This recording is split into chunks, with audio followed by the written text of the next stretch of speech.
Muy buenas noches a todos los presentes en la sala Venezuela Heroica. Quien les habla, Maquiavelo.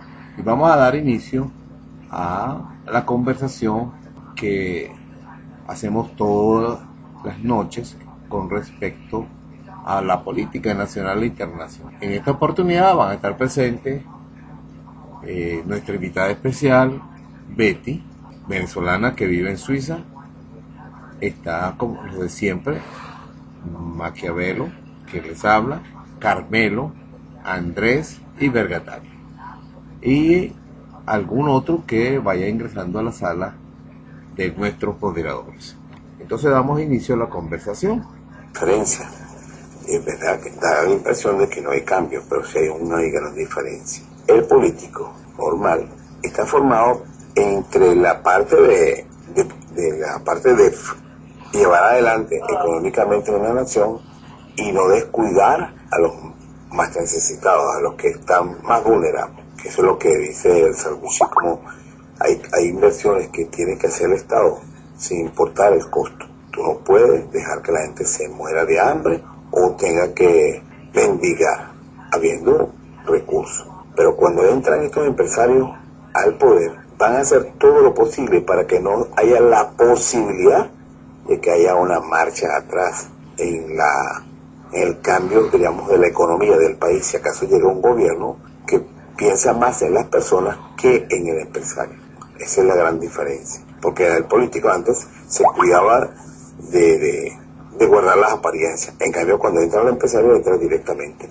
Y ahora van a desmantelar el Estado para que, como te digo, si llegase a regresar a alguien con buenas intenciones, tendría que reformar completamente el Estado. Están desmantelando el punto en que el Estado... Te caíste, pero aprovecho rápido porque si no se me da la idea. En ese punto no estoy de acuerdo. El político nunca se ha cuidado de guardar las apariencias. Tal vez los políticos suizos, ¿no? Pero en Suiza son privados, porque muchos vienen de las grandes corporaciones. Tal vez no pertenecen a la élite de las familias más ricas, tal vez, pero son personas que vienen de altos cargos en la industria privada y cuando salen de ser los consejeros, pasan a manejar empresas privadas. Por lo tanto, que hay una relación muy estrecha, ¿no? Aparte de las familias patricias, como se dice acá. Pero no cambia, porque si tú ves una Latinoamérica en todos estos años, ¿no? Si tú ves una Venezuela antes y después de Revolución, no cambia. Dime cuál político venezolano antes de la Revolución le daba vergüenza no venderse y no tener pasando hambre el pueblo. No, y hoy en día también hay tanta corrupción como la había antes. Por eso es que yo te digo que no cambia. Al menos le empezamos a ver las caras a estos desgraciados para saber quiénes son. No sé si me expliqué, cambio. Mira, fíjate, en cierta forma tú tienes razón, pero no estás viendo el problema como yo creo que es, yo pienso que es. Cuando el presidente Chávez llega a la presidencia, él llega por el voto de los venezolanos de la época, estamos hablando de 1999, por la gente deseando un cambio, queriendo salir de Adeco y Copellano, que se pensaba que nunca iban a salir del poder. Bueno, mucha gente votó por él ese año. No conocían a Chávez. Chávez no era un político tradicional, solamente sabían lo que había hecho y lo que estaba prometiendo. Entonces, si vamos al caso de chavistas, podríamos decir que se comienza a conformar lo que sería el chavismo por el pensamiento y las promesas que él hacía, y después vienen por la actuación. Esto no pasó en 3 años cuando ya le intentan dar, cuando lo secuestran pues el 11 de abril. 3 añitos nada más, que no había hecho mucho. Pero, entonces, ¿con qué elementos comenzó a trabajar Chávez lo que se llama la revolución chavista? Vamos a ponerle cómo se llama, cómo se le conoce. ¿Con quién? Con gente que estaba formada durante 40 años en la cuarta, que no conocía otra forma de gobierno, que no conocía otra forma de actuar. Es decir, el vivo, el chanchullero, el tipo que se metía a ADECO o a Copellano para tratar de conseguir un puesto en el gobierno y trabajar, ser activista político. Esa era la práctica común. Y conseguir ayudas, porque el gobierno ADECO y Copellano también daba ayuda a su gente. Más los ADECO que los copellanos, porque los copellanos eran elitistas y ellos le daban ayuda más a los empresarios o estaban más relacionados con el empresario, pequeño o mediano empresario, y los ADECO para guardar las apariencias con el pueblo, porque ellos eran el partido del pueblo. Entonces la forma de ellos supuestamente ayudar al pueblo era darle puestos, salarios del gobierno a gente que no trabaja, que eran activistas políticos y cobraban por el gobierno, y muchas veces tenían 2 y 3 sueldos. Con esos elementos comenzó a trabajar el presidente Chávez, con esa educación. ¿Cuántos años han pasado desde que llegó Chávez tratando de cambiar la forma de pensar y de actuar del venezolano? 17 años. Se puede decir que la generación que está siendo educada, preparada, con una mentalidad distinta, tiene 17 años en este momento, está comenzando a entrar a la universidad. Y otra cosa más que yo siempre lo he dicho, el chavismo nunca superó el 45% de los votos de las personas que tienen derecho a acudir a las urnas. Nunca superó. En la última cifra eran 19 millones. Y Chávez llegó a sacar en la última elección 8.300.000, algo así. Es decir, que nunca fue más del 50%. Y hay un 30% entre un 20 al 30%, dependiendo de la situación, de gente que no vota ni por el gobierno ni por la oposición. Y la oposición tenía ese 30% duro. Así es que hemos estado en estos últimos 17 años. Y de esos 17 años tenemos todavía 13 graduaciones en las Fuerzas Armadas formadas en la cuarta. Entonces, esa es la visión que yo tengo de una revolución que pueda dar su fruto en unos 30 años, si logra sobrevivir. Pero la única forma de sobrevivir es dando frutos. ¿Y cuáles son los frutos? Ok, aquí vengo. Mira, aunque tú no lo creas, pensamos igual en muchas cosas. Pero aquí es donde voy yo, espero que se me va a quemar la mano. Aquí es donde voy yo. Yo sinceramente, tienen ahorita 17 años. No le veo mucha diferencia a la Venezuela que dejé en el 99 con la que veo cada vez que voy, ¿no? Y hablo que si hay un cambio de esa mentalidad que tú sabemos, que tú y yo compartimos, y en eso estamos de acuerdo, que ha dañado tanto al país, y es ese vivismo, ese aprovechamiento, la viveza criolla, pues como la hemos llamado siempre, no ha cambiado. Eso, dicho esto, tal vez Chávez llegó con muy buenas intenciones, pero él no pecaba de los mismos efectos del resto de los venezolanos, porque creció, vivió, se educó, se desarrolló ahí metido, igual que todos los que estamos acá. Tal vez nos salvamos los que hemos salido del país un poco, tal vez, o tal vez pecamos de lo mismo. Además que hay otro factor, que el poder cambia a la gente, ¿ok? Entonces, dicho esto, visto el cambio y diferenciarse del ejemplo que diste de los ADECO y los copellanos, ¿cuántos ministerios habían en la cuarta y cuántos ministerios existían cuando se murió Chávez?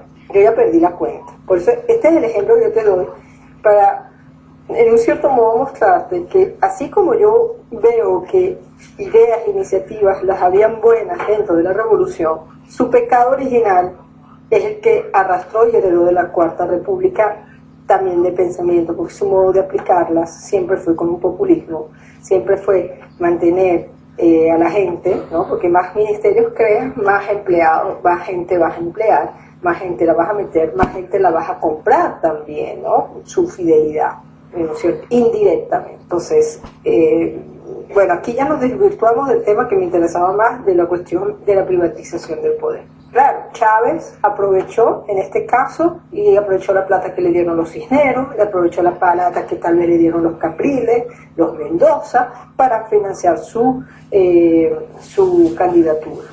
Y cuando llegó al poder, y que más o menos estaba estable, que logró su referéndum revocatorio revocatorio no, su constituyente, perdón, que me estoy perdiendo la laureles, su constituyente y cambió la constitución, ahí le sacó el culo a todo el mundo. Y fue cuando, exactamente como dices tú, le hicieron el golpe de Estado. No se vendió al capital que lo financió llegar al poder. Será uno de los pocos, ¿no? Pero a quien se vende también, o se vendió después, en un modo u otro, aceptando préstamos y créditos. O sea, yo no lo veo todo así tan positivo y tan... O sea, yo creo que todos son iguales en un cierto modo. Y a nosotros, a veces yo considero que saber, creo que nos hace más daño los que sabemos, que el ignorante que va por ahí, viviendo su vida, sufre menos que nosotros los que sabemos, yo creo, en un cierto modo. Cambio.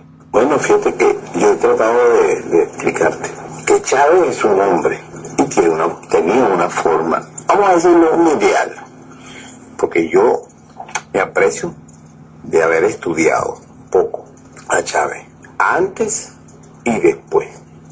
Cuando yo digo antes, Un ideal, te cae. correcto, cuando yo digo antes, que me aprecio haber estudiado un poco a Chávez, cuando yo digo antes es porque lo estudié cuando él está en, como se dice, los primeros acontecimientos del año 92 y todo su desarrollo hasta que llegue a ser presidente hasta el 2001 que le dan el golpe de Estado. Para mí ahí hay una primera etapa que se desarrolla todo hasta que culmina con ese golpe de Estado. Ahí hay un cambio que la gente no se ha dado cuenta. 2001, de paso aprovecho, si no es mucha indiscreción, ¿cuántos años tienes, Maquiavelo? Gracias, Carmen. Más de lo que tú tienes, bastante más. Yo te puedo decir que estoy, como se dice, en la tercera edad, creo que así que se dice, porque la primera dicen que se toma por ciclos, ¿no? Bueno, cambio. Bueno, lo que te quiero decir es que me pongo a estudiar a Chávez ya después del 2001, en una forma distinta. Cuando veo lo que está ocurriendo, su actuación, y yo comienzo a criticar a Chávez, porque empezó a hacer cosas que yo considero que era una demostración de debilidad. Y eso lo iba a afectar con el tiempo. Al principio observaba nada más porque no podía.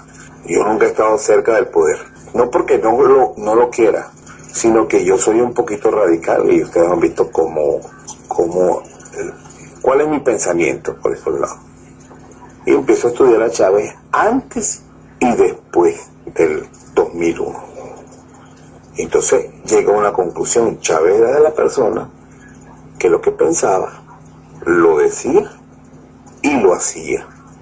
Chávez. Y te voy a poner un solo ejemplo nada más para que tú veas cuál es la situación de Venezuela.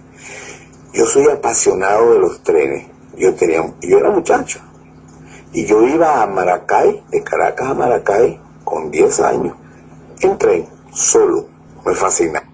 Maquiavelo, te pisé a propósito, dame un chance, se me está acabando la pila, tengo que ir a la habitación, yo soy otro wifi y no quiero perder lo que me estás contando, por favor.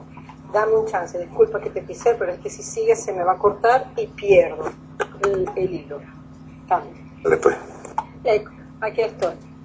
Bueno, fíjate bien, retomando la conversación de cuando empiezo a estudiar a Chávez antes del 2001 y después del 2001, y me encuentro con que este es un hombre que él pensaba y lo que pensaba lo...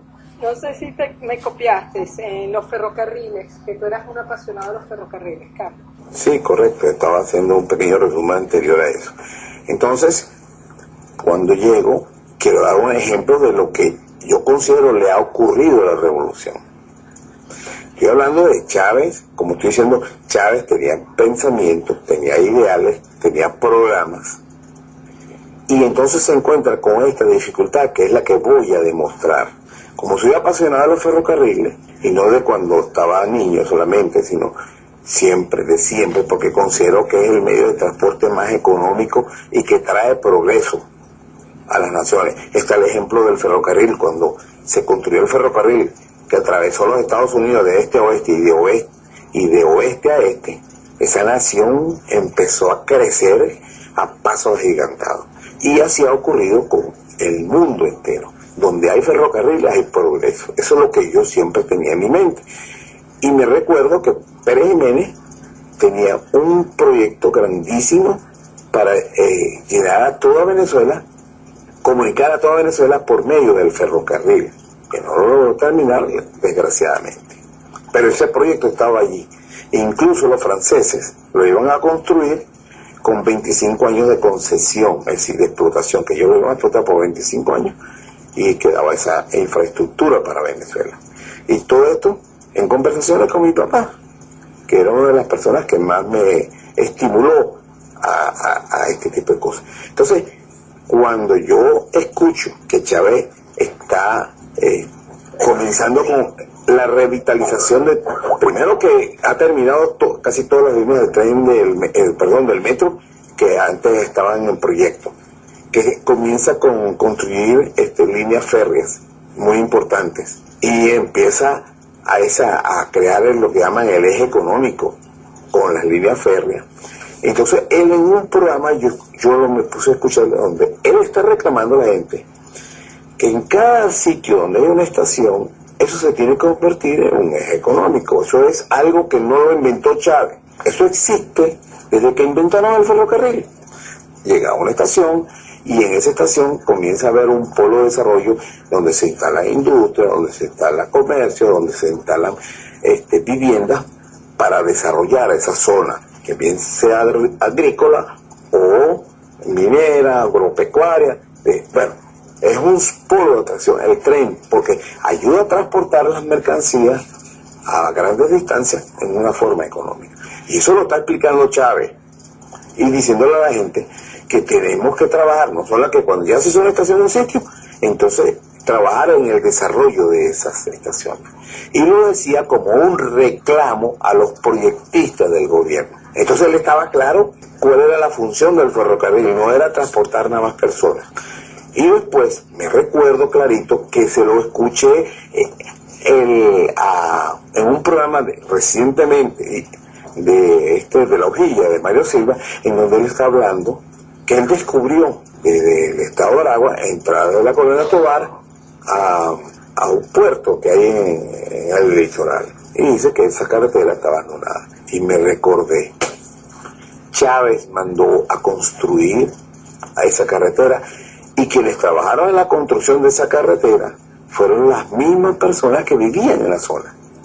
Y él dijo así, bueno, estoy hablando de lo que él está diciendo, bueno, esa carretera ya se está construyendo, ya está, mejor dicho, ya se terminó, ahora necesitamos crear la infraestructura para que esa zona se desarrolle agrícolamente y puedan sacar sus cosas de allí. Entonces, él está impartiendo las órdenes. Entonces, los ineptos, las personas que no tienen la visión, que solamente quieren estar al lado del líder para sentirse que están al lado del poder, no hacían el trabajo. Porque ahorita escucho a Mario Silva hablar de que esa carretera está abandonada y encontró que hay grandes sembradíos de plátano y que ahí se puede también cultivar otras cosas que pueden servir para la alimentación del pueblo venezolano. Y una de las cosas que yo he insistido es que no existe revolución, capitalismo más sano que aquel que produce sus propios productos, que produce la riqueza para el consumo interno y para exportar. La riqueza de los Estados Unidos, de la grandeza de los Estados Unidos, consistió en que producía, inventaba para el mundo entero. Desde que entonces se llevó su factoría, bueno, no su factoría, llevó a que los chinos le fabricaran todo, entonces los chinos se fueron para arriba, Vietnam se fue para arriba, y todas las naciones que pueden producir internamente bienes, esas son las naciones que crecen. Ahí está Alemania, en 2 ocasiones fue arruinada hasta los cimientos, y Alemania se levanta porque empieza a producir internamente. Japón fue destruida, dominada. ¿Y por qué Japón ahí? Japón no tiene nada, no tiene materia prima. Ella la importa toda y la transforma. Coño, nosotros tenemos todas las materias primas del mundo. Todo. Y hasta que no entendamos que tenemos que producir, transformar esa materia prima, no vamos a ser un país tercermundista. Y yo lo digo, en Venezuela se tiene que decir, aquí no se importa más la comida. Si tenemos que comernos entre nosotros, nos comeremos nosotros o empezamos a producir internamente. Eso es un gobierno revolucionario, así pienso yo. Y en Venezuela no debería exportar, hacer un anuncio al mundo, decir, no vamos a exportar más petróleo crudo normal, vamos a exportar derivados del petróleo. No vamos a exportar, no vamos a perder el gas en la atmósfera, vamos a exportar gas licuado, ya preparado, listo. Eso es lo que tiene que hacer una nación, que quiera transformar. Nosotros no vamos a importar más vehículos. El que quiera vender vehículos en Venezuela tiene que producirlo hasta el último tornillo. Coño, se van a acabar, pues se acabará. Pero tiene que haber esa decisión. ¿Por qué? Porque de la escasez esa absoluta vienen los que emprendedores. Dice, bueno, vamos a inventar carros. ¿Cómo que no vamos a poder nosotros crear toda esa tecnología para tener un carro propio, un vehículo propio? Lo tienen otras naciones más pequeñas. Ahí está Italia. Todas las naciones europeas fabrican sus propios vehículos. Francia tiene vehículos que no exporta a ninguna parte. Toda su producción se vende en Francia. Italia. Porque nosotros, que tenemos más dinero que ellos, las materias primas no lo podemos hacer. Porque la mentalidad que se ha creado en el venezolano es el de la importación. ¿Por qué? Porque nos entran muchos dólares y ¿para qué carajo lo tenemos que fregar? Si podemos simplemente traerlo, porque tenemos que fabricarlo, ¿para qué? Con ese chorro de billetes. Y los gobiernos se han encargado de seguir alimentando eso, porque la empresa privada venezolana no produce un solo dólar para que entre al país. Está pendiente además de chuparse los dólares que produce el Estado. Bueno, este es el momento. No están entrando los dólares porque el petróleo estaba por muy bajo su precio. Bueno, este es el momento de transformar el país. En vez de exportar materias primas, hay que exportar bienes producidos en Venezuela. Y se tiene que comenzar con las cosas más esenciales, las que más necesita la gente. Porque el Japón puede importar materias primas del mundo entero, es una islita, y producir de todo. Porque nosotros, que no tenemos que importar materias primas, no lo podemos hacer. Porque está en la mentalidad ociosa del vivo que solamente quiere hacerse rico rápidamente sin trabajar, como el comerciante venezolano y como muchos venezolanos también, de a pie, cambio. Voilà. Si tú eres más radical que yo, aunque yo también soy radicalcita en algunas cosas, al final la pensamos igual. Mira tú, al final la pensamos igual, aunque tú no lo creas. Exactamente creo lo mismo. Volviendo a la cuestión de Chávez, entonces tu teoría es que prácticamente a raíz del 11 de abril, cuando lo vuelven a poner, es como si él tuvo que pagar un compromiso con ciertas personas y sobre todo, pues el problema, que en eso estamos súper de acuerdo, que es la viveza criolla, la falta de, no de cultura, pero la falta de, sí, de cultura, pero cultura no de saber las cosas, sino cultura de como sociedad, de evolución de sociedad. Sí, más o menos por ahí. Me refiero a lo de Chávez. Yo siempre he dicho, y lo he dicho amigos míos, es que al final todo esto nació con muy buenas iniciativas, hay ideas muy buenas, pero que son completamente dependientes de un petróleo, ¿no? Son sistemas rentistas que no nos desarrollan. Se lo critiqué, mira, tengo amigos chavistas rajados. Y se lo dije, y les he dicho también, y lo que yo critico es que, bueno, como siempre, yo siempre he visto esta revolución una continuación de los malos vicios, o la ineptitud, como lo queramos llamar, de la Cuarta República. Y nos han tenido mareados a todos, con el cuento de una revolución, nosotros luchando contra la revolución, y estamos mareados. Y en las cosas que nos tenemos que concentrar, que es en mejorar la sociedad que tenemos. Si tú te pones a ver, la sociedad venezolana se ha deteriorado aún más. hay un anarquismo total. Nuestra visión, ya de por sí nosotros nacemos, eso el otro día lo estaba conversando con un amigo, nosotros ya nacemos con la convicción que somos capaces de decidir cuándo o no una norma, una ley, una regla viene usada o implementada. Nosotros nos creemos con la patria potestad. Mira, en este momento sí la tenemos que hacer, no, pero aquí, mira, ahorita, por ejemplo, yo siempre pongo el ejemplo del semáforo. Ay, no hay carro, se puede pasar, no hay que respetar la luz roja, como no hay carro, se podemos pasar. Y así vamos en la vida, y eso es lo que nos ha destruido completamente. Más allá de de un complot internacional, de el nuevo orden o de la privatización del poder, como estábamos conversando antes. Más allá de todo eso, somos nosotros mismos, porque somos los que los permitimos. Yo por lo menos lo pienso así. Está bien que a veces ciertas luchas cuesta mucho hacerlas, pero de un modo u otro, si eres inteligente y sabes moverte bien en política, logras imponer tu posición. Porque si no, explícame cómo coño un país como Suiza, tan pequeñito, logra sobrevivir sin caer en las presiones europeas.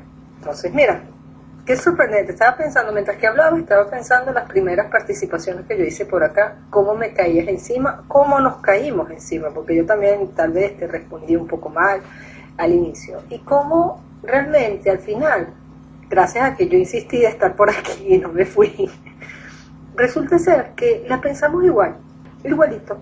Tal vez tú defiendes más unos puntos de la revolución, yo tal vez los veo a todos iguales y los mandaría a todos para el carajo, ¿no?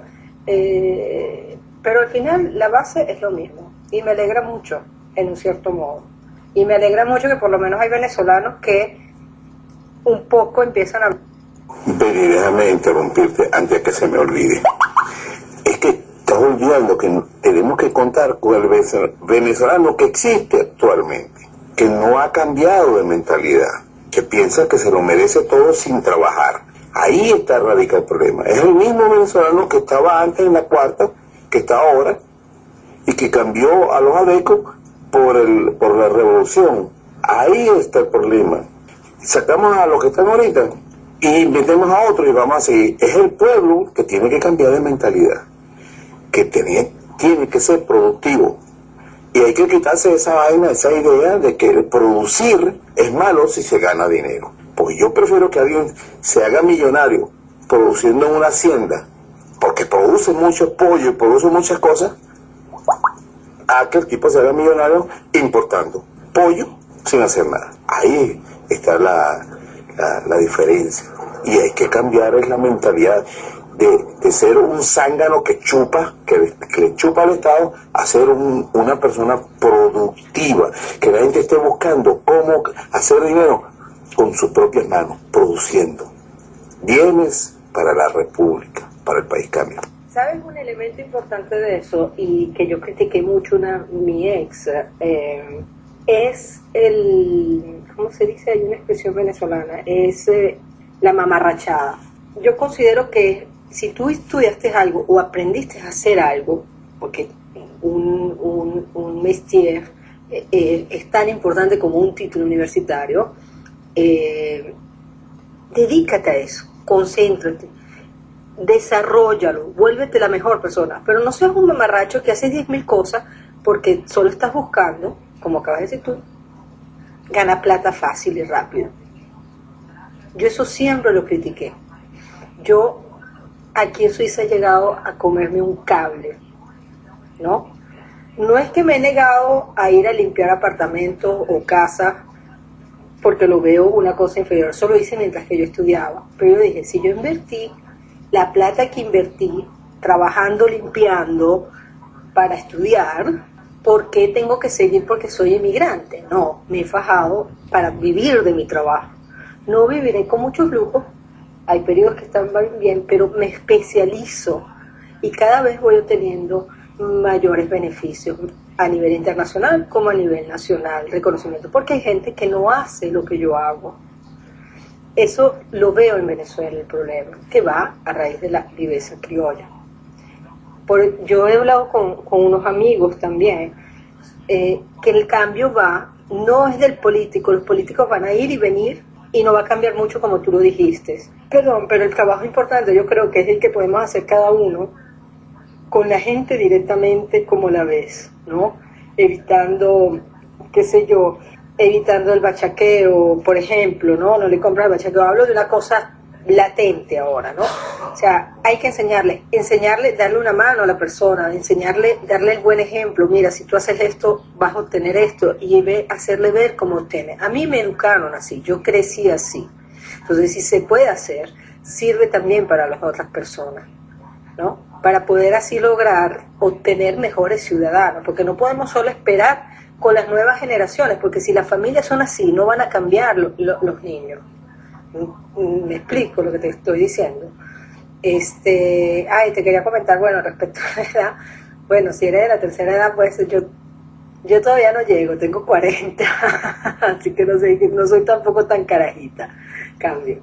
Bueno, eso, basándome en lo que hemos conversado para llegar a una conclusión, yo siempre he sido partidario de que el chavismo, digamos, acabó con una forma de hacer política en Venezuela que yo adversé por mucho tiempo.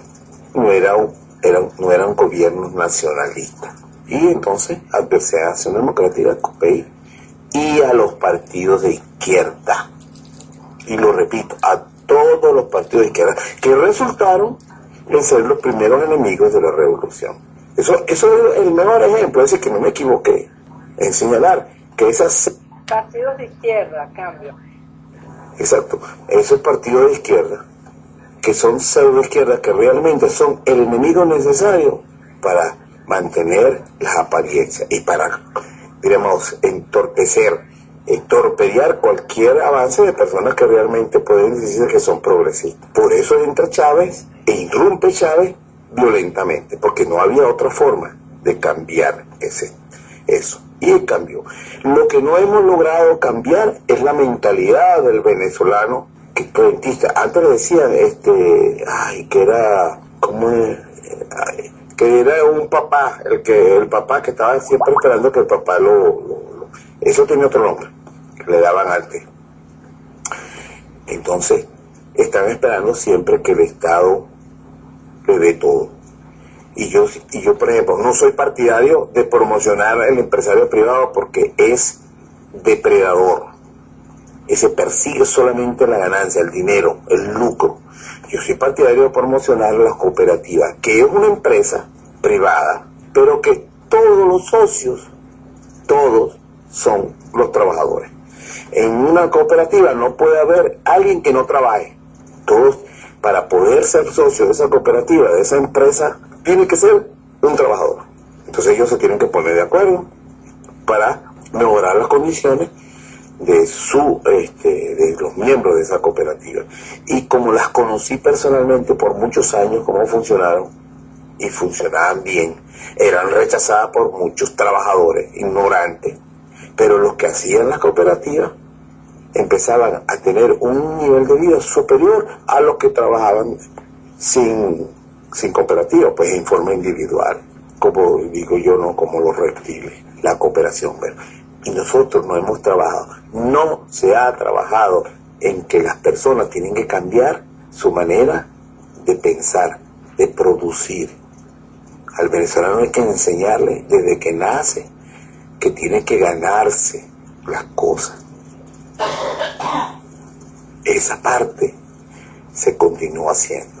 Esta vez vamos a superar, porque lo dijeron miles de veces, millones de veces, hay una deuda social. Se pagó la deuda, pero a la par que tú estás pagando esa deuda, tú tienes que enseñar a las personas a ser productivas. Mira, y una de las formas de ser productiva es, para mi manera de ser, que se estaba pagando la deuda, cuando la persona que iba a vivir en el edificio que se estaba construyendo trabajaba allí, trabajó pues.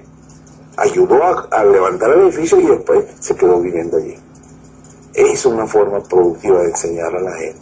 Y asimismo pienso en cantidad de granjas, cantidad de cosas que se pueden hacer por medio de las cooperativas. Estoy hablando de la iniciativa del Estado, para cambiar un poco ese pensamiento mercantil. Yo no digo que las cooperativas no van a ganar, tienen que ganar, porque todo tiene un costo en esta vida, todo. Y hay que reinvertir, pero no con la mentalidad capitalista de una persona que solamente está pensando en cuánto me voy a ganar hoy, no está pensando en el beneficio para la sociedad.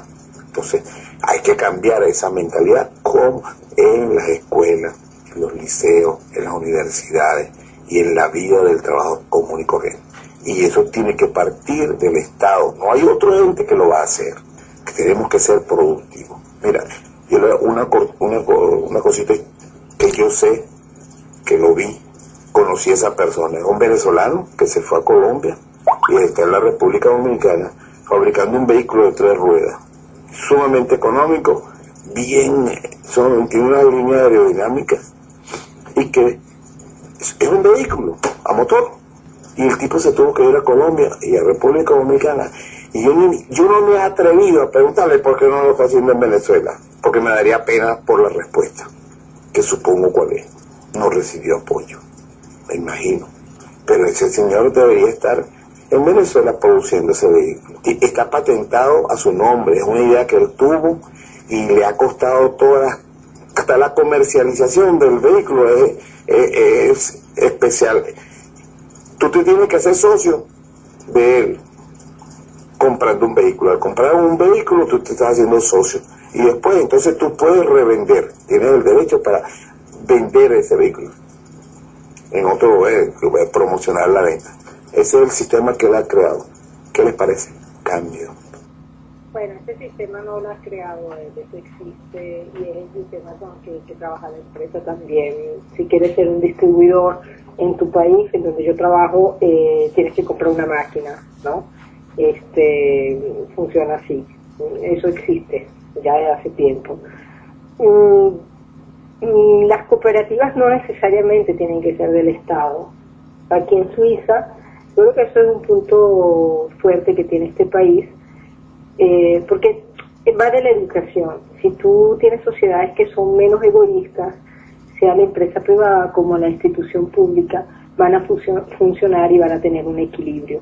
Aquí existen cooperativas que son privadas, son iniciativas privadas, pero que funcionan como cooperativas y están registradas como cooperativas, tal cual. Te invito a que busques, si quieres, la Coop o la Migros, que son las dos grandes cadenas de supermercados que hay aquí en Suiza, y ellos funcionan en base de cooperativas, ¿no? Que va desde la venta al directo del supermercado, la creación de supermercados, los cajeros, a la producción agrícola. Todos pertenecen, todos producen su cuota para darla a la cooperativa, en este caso del supermercado, sea Migros o la Coop. Funciona así. Me acuerdo mucho, mi amigo, que ese sí que es más chavista rajado que tú, ahora lo puedo decir, porque él ni siquiera me reconoce lo que tú estás diciendo ahora. Pero lo más cómico es que yo traté de decirle, mira, ¿viste el problema energético que hay? Que no sé qué, los sistemas que nosotros vendemos, que encima limpiarían un poco el país de tanta basura, producen energía y son bastante económicos, ¿no? Relativamente con una inversión de hidrocarburos. Y la respuesta fue, bueno, pero hay que buscar inversionistas privados. Y yo, ok, chévere. No entiendo la política ni la ideología, pero déjalo de ese tamaño. Porque nadie va a invertir ahorita con la situación del país que está del extranjero, ¿no? Y los venezolanos, como dijiste tú, no producen dólares para invertirle. Entonces, él admiraba mucho este sistema porque yo se los mencioné, se los mostré. Y te invito que tal vez lo busques por internet, es muy interesante cómo están organizados, el agricultor no está solo, el ganadero no está solo, también tienes lo que es la microempresa. Tú cuando viajas y vas a los pasos de montaña, te encuentras las queseras, no sé si se dice queseras, los productores de leche, te ponen la tienda donde te venden el queso que ellos producen, adicionalmente de vendérselo a las cooperativas. Ojo, y la cooperativa se encarga de la distribución, venta, etcétera. Es muy interesante cómo funciona y como tú lo dijiste, es un país es importante producir. El excedente lo puedes exportar, pero es importante producir. Yo creo que es la gran fuerza de este país y es lo que yo siempre he admirado desde que yo he venido aquí chiquita. Tiene sus defectos, tiene sus problemas, no lo niego, pero tiene sus grandes virtudes que Venezuela no me ofrecía cuando yo me fui en el 99. Y yo no me fui por Chávez, yo me fui porque ya estaba hasta aquí. Chávez tenía solo 3 meses en el poder, ¿no? Te invito a que lo veas porque no necesariamente es el público, ¿no? Siempre hay que buscar un equilibrio. Por cierto, te quería mencionar que dentro de lo que tú estabas diciendo de la cultura venezolana, ¿no? De ganar plata rápido, no sé qué, por ahí hay un movimiento en Sello que me ha dejado loca, que la llama las 5 reformas o no sé qué, una cosa que se hacen llamar liberalistas clásicos. Y la vaina es atroz porque parte del principio que todo tiene que ser privatizado. He tenido discusiones larguísimas mostrándoles un ejemplo. Suiza la educación es pública, gratuita. Bueno, gratuita no, porque pagas tus impuestos, pero es gratuita hasta nivel universitario, sin contar los máster y doctorado, y ahí ya tienes que pagar, ¿no? Pero hasta nivel universitario es gratuita. Y no es un país que genera pobreza, o sea, tratando de ser que la parte pública no genera pobreza. Entonces, a un cierto punto, en una cosa hablando, era donde iba la cuestión del liberalismo, que si la vaina importarla es más barato, no importa, que se joda el productor nacional, hay que importarla. Entonces yo ahí me digo, bueno, estos se encuentran fuera del país, yo estoy rezando todos los días para que no regresen nunca, sinceramente, porque no ayudarían nunca a Venezuela. Pero ves la mentalidad que tienen. No todo el mundo que sale del país abre los ojos y se da cuenta que en el país que es donde están, si funciona, es porque un país, como tú lo dijiste, así sea Estados Unidos, lo que sea, porque produce. Yo creo que, retomando el ejemplo que tú hiciste en Estados Unidos, de cómo creció, se desarrolló y se hizo fuerte por la producción, su debilidad empezó cuando empezó a producir en otros países, en los países asiáticos, a deslocalizar su capacidad de producción. Y ahí empieza la debilidad de ese país. En un cierto modo, yo lo veo así. Cambio. Bueno, quiero aclarar algo. Cuando yo hablo que el Estado promocione, eduque, para promocionar las cooperativas, ninguna de ellas, el Estado puede ser miembro. Imposible. Las cooperativas son entes privados donde las personas que pertenecen a ellas son las que trabajan. Y el Estado no puede poner ahí un representante que solamente lo vaya a dirigir. Puede proveer profesores para que eduquen cómo funcionan las cooperativas. Eso eso es una función que siempre existió, que antes en la cuarta no era apoyada. Existían las leyes, pero el Estado no las promocionaba, no las apoyaba para nada. Pero la iniciativa privada, cuando te hablo de iniciativa privada, no es empresarial, sino de las personas comunes y corrientes, que empezaron poco a poco a recibir las charlas y empezaron a organizarse y se promocionó. Yo recuerdo, mi papá creó entre 600 a 800 cooperativas, redactaba los documentos, daba las clases, yo lo ayudé a él, porque mientras él escribía a mano los documentos, yo le escribía a mano a máquina los estatutos. Entonces es una cosa que estuve empapado en eso, estuve involucrado en eso por montones. Se habla entre 600 y 800 cooperativas que hizo mi papá en su tiempo, cuando él trabajaba en eso. Ahora, me sonó como a música cuando tú dijiste que habían cooperativas allá que lo que producían en el campo, entonces lo vendían en su supermercado. Eso es la esencia de la cooperativa, que los que están trabajando en el campo, los que están trabajando en las factorías donde se crean se envasan y se preservan los alimentos, y los que los llevan a los mercados, los que los venden en el mercado, son todos socios de una sola cooperativa. Entonces el costo de eso baja, el costo al público baja, y se beneficia. Y esas familias que están trabajando, esos trabajadores van a prosperar, van a tener mayores ingresos y sus familias van a prosperar y van a ayudar a prosperar el país. A eso es que yo me refiero. Y el ejemplo existe en el mundo entero. Lo que pasa es que, como dice el dicho del ser humano, es muy fácil extender la mano. Lo difícil es producir lo que tú vas a recibir. Y esa es la mentalidad que tenemos que cambiar en Venezuela. El facilismo ese de poder tenerlo todo con solamente abrir la boca, lloriquear y mandar millones de cartas a la oficina del presidente para que me regalen una silla de ruedas, para que me regalen un bastón, para que me regalen mi casa, para que me regalen mi carro, porque eso es lo que hace. Y eso no es de ahora, siempre ha habido todos los presidentes del Consejo Municipal, de los alcaldes, de los gobernadores, y los presidentes tienen una partida especial para ayudas, porque así se creó el sistema desde casi de la independencia. ¿Y cuántas veces tú has oído hablar por ahí? No le entregues el pescado a la gente, enséñale a pescar.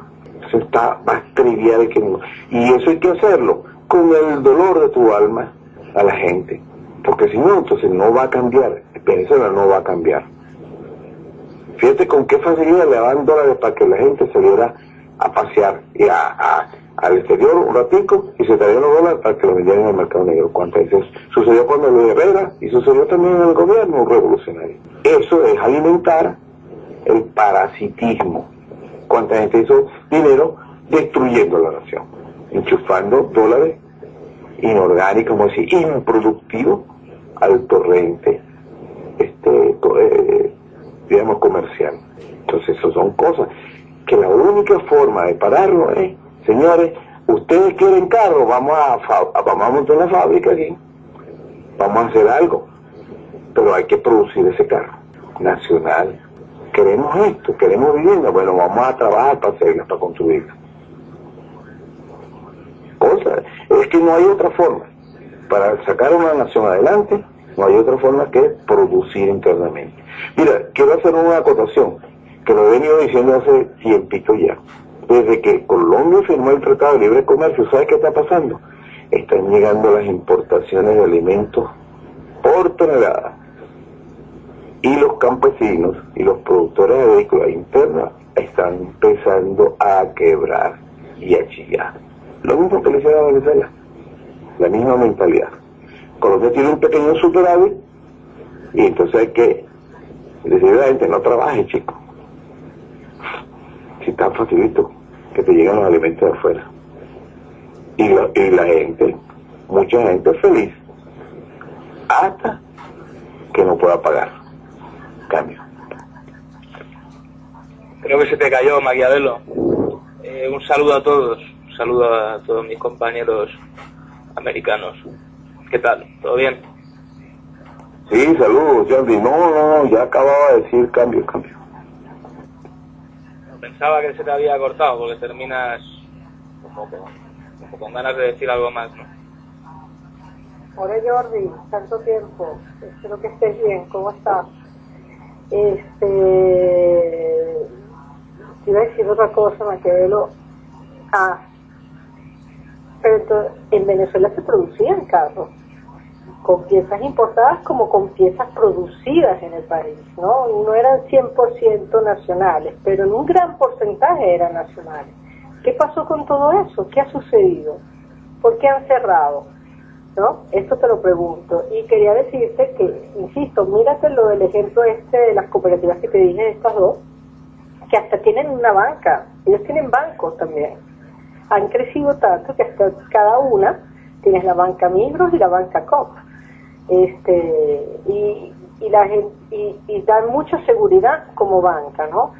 Claro, no vayas a ver la Coop en Italia, que creo que no tenga nada, aunque tienen el mismo logo, no creo que tenga que ver con la Suiza, que ha tenido un escándalo de estafa, pero es que los italianos es un caso aparte, sinceramente, culturalmente.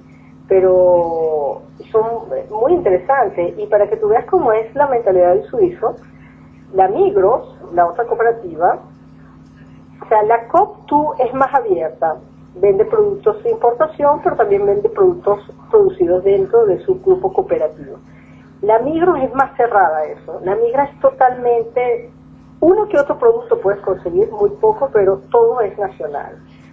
Y inclusive llega al punto, porque el tipo que creó la Migros era un tipo que estaba contra el alcohol y contra el cigarrillo, no venden alcohol y no venden cigarrillos. Para que tú veas cómo pueden ser, ¿no? Y se mantiene, porque este es un supermercado que existe, yo no sé, pero tendrá 60 años esa marca de supermercado. Cambia. El sistema automotriz en Venezuela tiene su particularidad. Vamos a hacerlo lo más corto posible. Ellos descubrieron que vendiendo poco crean una escasez, y al crear la escasez pueden aumentar los precios. Eso es una práctica de todos los comerciantes, porque todos los gobiernos, de la Cuarta y del gobierno revolucionario, siempre mantuvo regulados los vehículos, como también muchos alimentos. Eso es una práctica que viene desde Luis Herrera, cuando se devalúa la moneda. Producto, ya sabes, de la deuda que contraímos sin necesidad. Entonces el país comenzó a tener problemas económicos, y las devaluaciones que ha habido constantes sin parar desde Luis Herrera. Y todo el mundo le echa la culpa a Luis Herrera, y no es verdad. Se lo hizo Carlos Andrés Pérez, que fue el que contrajo la deuda, y Luis Herrera y Luz Inchi tuvieron que renegociarla porque no tenían cómo pagarla. Bueno, es verdad, se le incorporaba partes nacionales, que todavía se hace. El problema de la industria automotriz venezolana es el siguiente: que sucede con la industria farmacéutica, que sucede con la mayoría de los industriales que importan materia prima. Mira lo que sucede, es sencillito. Resulta que vamos a decir, la Toyota trae las partes de la Toyota en Japón y las ensambla en Venezuela. Entonces Venezuela tiene que pagarle la deuda para que esta Toyota compre a la Toyota matriz las partes. Pero resulta que Venezuela descubre que las partes que vienen para Venezuela son más caras que las partes que van para los Estados Unidos. Venezuela descubre que los insumos para producir medicina que vienen a Venezuela son más caros que esos mismos insumos que van a Colombia. Y Venezuela descubre que los comerciantes, esos que ensamblan en Venezuela, porque la medicina la ensamblan, los carros la ensamblan, y muchos otros productos que me imagino yo que los enlatarán en Venezuela o los traerán ya enlatados. Entonces, así es que roban a Venezuela. Por eso hay que producir internamente, no hay otro. Yo le diría a todas las productoras ahorita de vehículos: señores, lamentablemente su contrato se termina y se van para el carajo. Ahora, si ustedes quieren producir algo, van a tener que producirlo con el hierro venezolano, con el petróleo venezolano y con las partes que fabriquen en el país. 100%. Y se acaba la importación. Tú quieres, no será Toyota, pero si tú quieres seguir aquí, tú tendrás que producir un vehículo local con los insumos que tiene Venezuela. Eso es todo. Pero para eso se necesita voluntad. ¿Qué me importa a mí que pasen 3, 4 años que no haya vehículos importados? De eso ensamblados en el país. Hablo de importación de vehículos, que la gente pueda importar los vehículos directamente. México produce, Estados Unidos produce, Brasil produce vehículos y se acaba la vaina.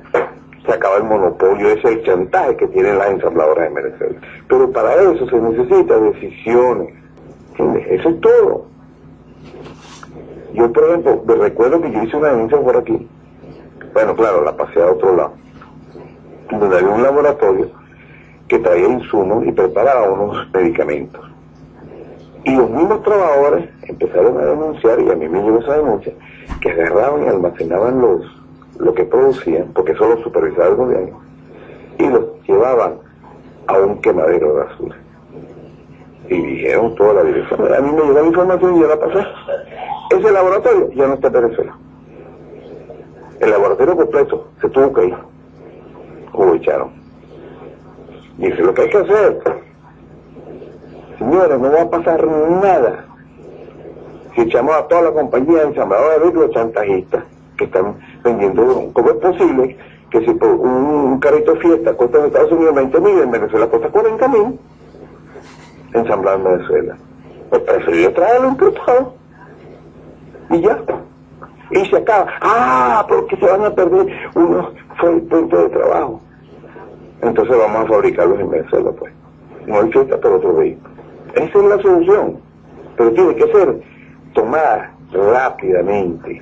Yo no sé si ustedes sabían que hubo un tiempo que se importaban hasta 15.000 vehículos de Colombia, ensamblados en Colombia, porque a los industriales les convenía, porque fíjense bien esto, el gobierno le daba $2 para la importación y ellos lo ensamblaban en Colombia y entonces lo traían importado para Venezuela.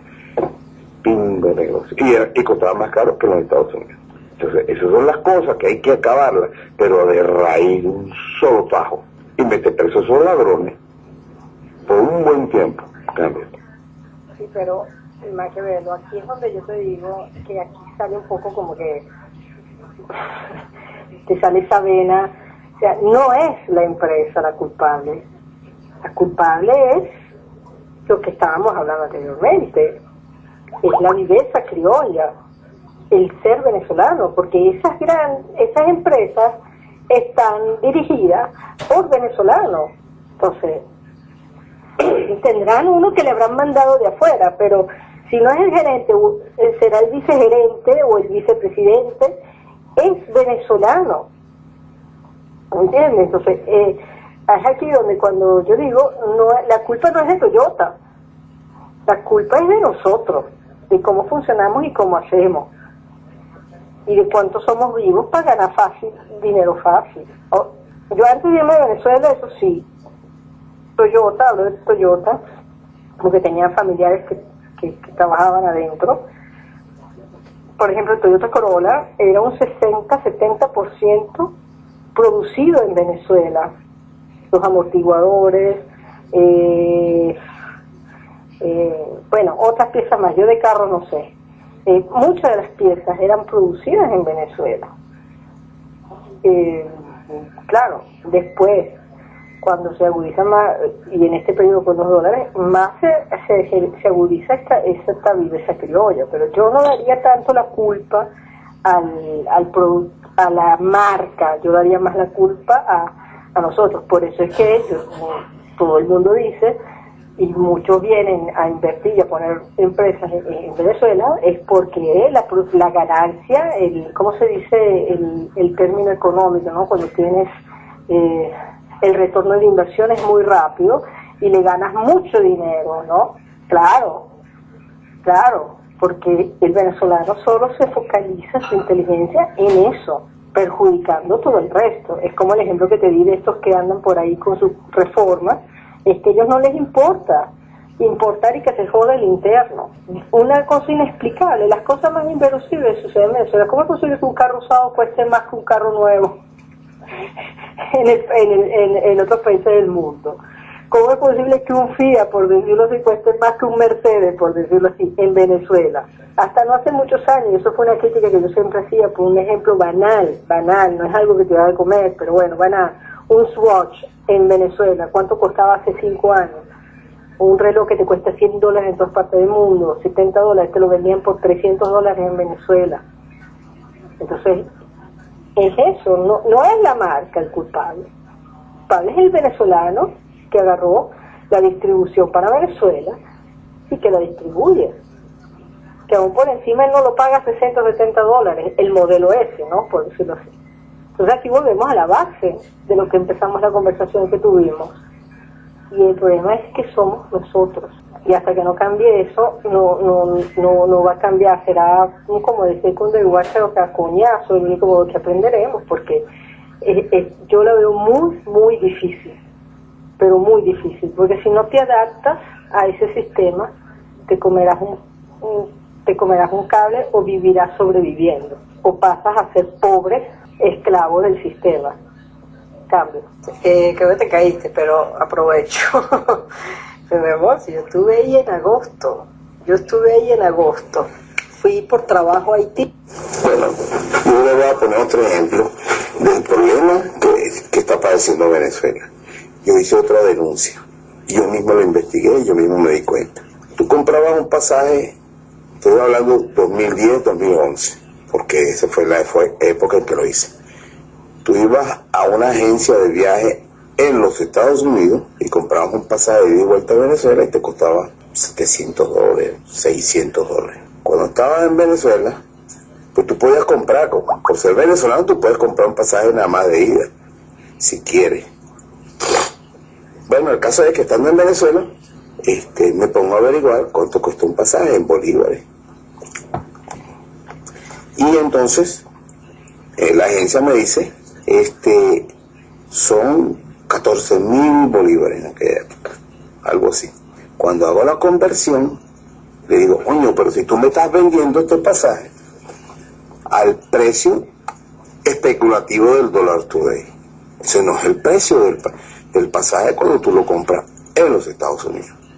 Es decir, yo tengo la facilidad por mi cuenta que yo puedo comprar el pasaje en Estados Unidos y me cuesta esto. Y tú me te lo estás vendiendo en proporción de 600 a $1.000, $1.100. Bueno, ese es el precio en Venezuela. La agencia de viaje. Me dirijo a un organismo oficial a preguntar por qué me venden en bolívares un pasaje a precio de especulación cuando el gobierno, cuando las líneas aéreas le llevan, digamos, las ventas en bolívares de sus pasajes, el gobierno le entrega a dólar a 6.30 esos pasajes. Fíjense bien, después se lo puso a 12, ¿no? Pero estaba a 6.30 en ese momento. Entonces ellos lo vendían a dólar especulativo, no me recuerdo ahorita exactamente cuál era la cantidad, es decir, la masa de bolívares. Cuando se lo estaban convirtiendo al Estado, prácticamente le estaban dando 3 veces lo que le había costado realmente el pasaje a ellos, a la línea aérea, porque la agencia de viajes solamente lo que hacen es como un intermediario, una pequeña comisión. Y eso, imagínense ustedes que hubo hasta un lío muy grande, hasta como por el 2012, 2013, porque las líneas aéreas querían cobrar. Entonces llegaron a un acuerdo de alguna manera. Yo no sé a qué precio se lo pagaron. Pero eso es una forma de demostrar cómo es el comerciante en Venezuela de ladrón, atracador, y en combinación con las compañías, las líneas aéreas, porque las líneas aéreas no dicen nada. Porque esa es la ley de la ley y la ley del mercado, es decir, la ley de la oferta y la demanda. A ellos no le importaban al precio que esta gente cobrara. A la final, no sé a qué precio pagaban los pasajes, las líneas, las agencias, en bolívares, por supuesto. Pero te aseguro que no era al dólar oficial. Pero a ese dólar oficial, el gobierno sí les entregaba. Entonces le estaban dando mucho más de lo que realmente. Ellos cobraban el dólar especulativo. Que no te caíste, pero aprovecho. Pero mi amor, si yo estuve ahí en agosto. Fui por trabajo a Haití y de Haití, bueno, todo lo hice por Miami, fui para Caracas porque a mi mamá lo operaban. Y bueno, para ir a Caracas o era América o era Santa Bárbara. Y Santa Bárbara me costaba $300 menos, pagué 900, y porque con América me costaba 1.400. Como es agosto es siempre temporada alta. Bueno, compro Santa Bárbara. Bueno, es un lío ese aeropuerto de Miami, siempre hay retrasos, siempre hay rollos. Bueno, en un cierto modo se portaron bien, porque bueno, la aerolínea más cara del mundo, Santa Bárbara, por un cambio de pasaje, o sea, cambio de fecha, te cobran $350, $300, cuando lo normal son $150, $200 un cambio de fecha, dependiendo del tipo de boleto que tienes, ¿no?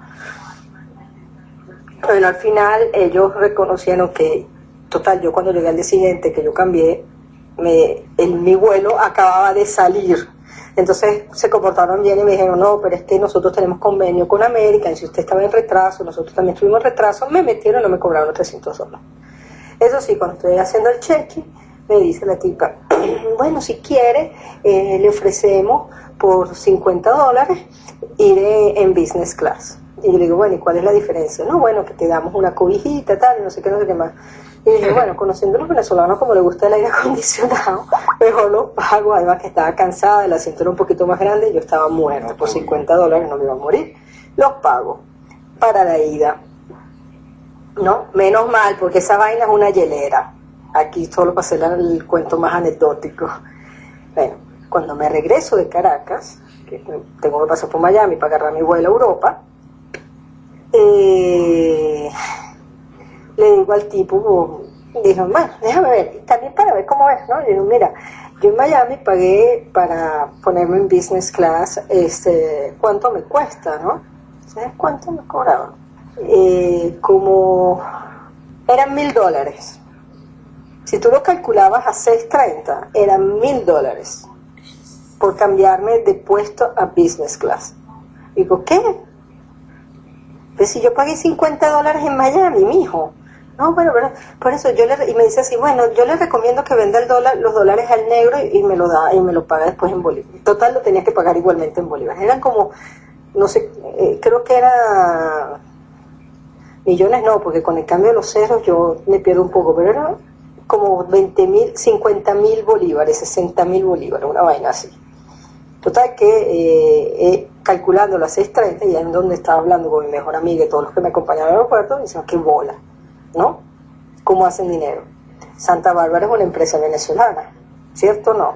Entonces, aquí vamos al medio del asunto. El problema somos nosotros, y como dijiste tú, los comerciantes venezolanos son unos ladrones de toda la vida. Cambio. Por esa razón, yo no compro productos Polar hace tiempo. Hago el esfuerzo enorme de comprar productos alternativos. Le tengo el boicot a la Polar. Cambio. Bueno, pero es que todos, si estamos hablando, son todos los comerciantes iguales, ¿no? O sea, la Polar no sé si vende más caro o más barato que lo que puede vender, no sé, una alternativa a la harina pan en Venezuela, a Doña Juana.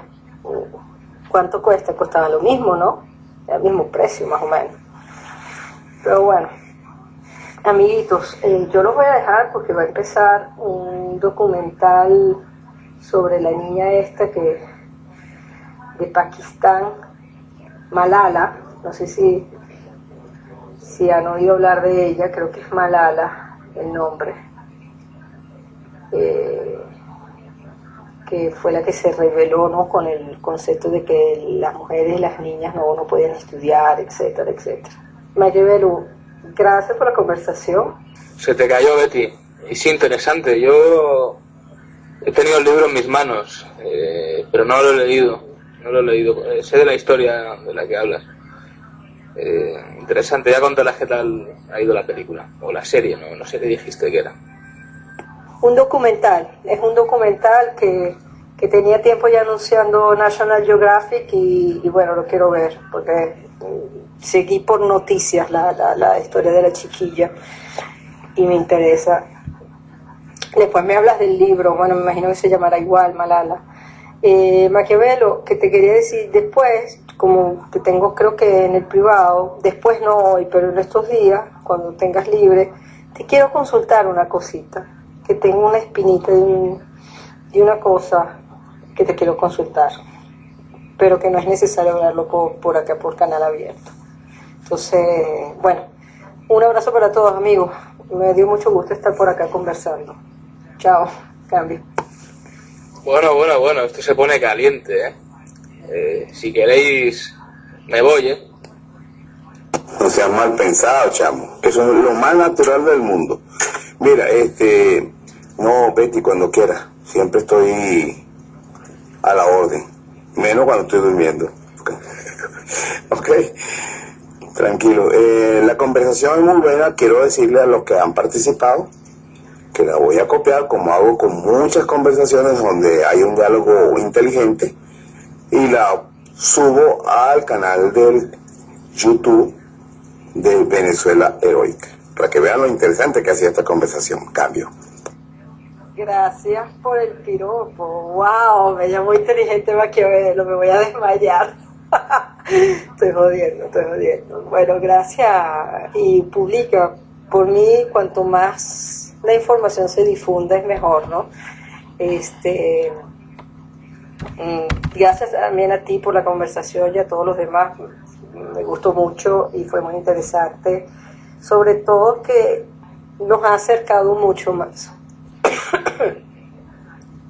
Perdón, aunque pensamos ciertas cosas diferentes, tal vez tenemos a veces diferentes puntos de vista. Al final hay un fondo por el cual luchamos igualmente.